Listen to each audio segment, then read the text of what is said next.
High high, দেরি হয়ে গেল, তাড়াতাড়ি বাসায় চলে যাই। অনেক লাভ হবে না, টাকাই ব্যাগ ফেলে গিয়েছে। দেখি টাকা আসেনি।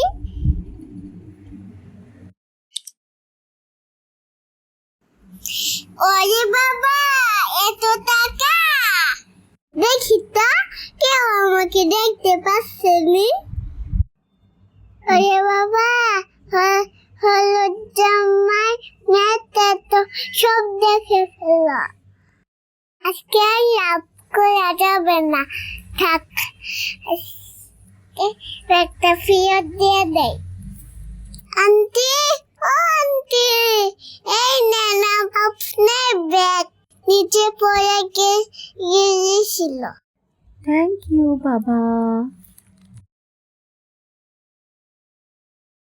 High high,